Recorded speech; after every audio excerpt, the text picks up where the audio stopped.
अस्सलाम वालेकुम नाजरीन, आप देख रहे हैं 98 पॉलिटिकल चैनल।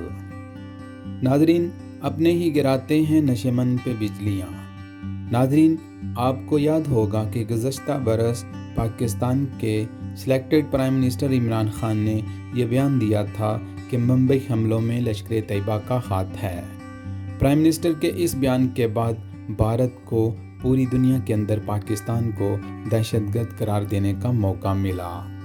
अभी रियासत पाकिस्तान और उसके वासियों के पुराने जख्म तुल नहीं पाए थे कि पाकिस्तान के फेडरल मिनिस्टर वज़ीर science and technology Fawad Chaudhry ने एक और बयान पुलवामा के बारे में दाग दिया। वज़ीर साइंस एंड टेक्नोलॉजी के इस बयान के बाद भारत ने पाकिस्तान को दोबारा दहशतगर्द साबित करने के लिए सर तोड़ कोशिशें शुरू कर दी हैं।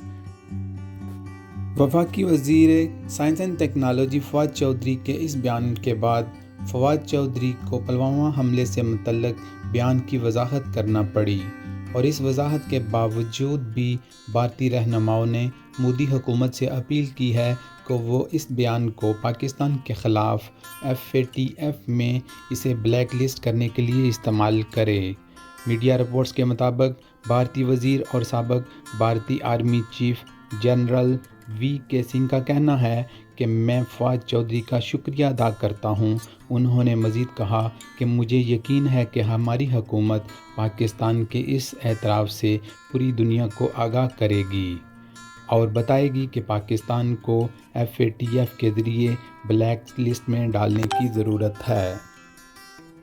इसके अलावा उन्होंने मोदी सरकार को मज़ीद इस बात पर ज़ोर देने के लिए कहा कि कोई भी पाकिस्तान की माली अमदाद नहीं करेगा।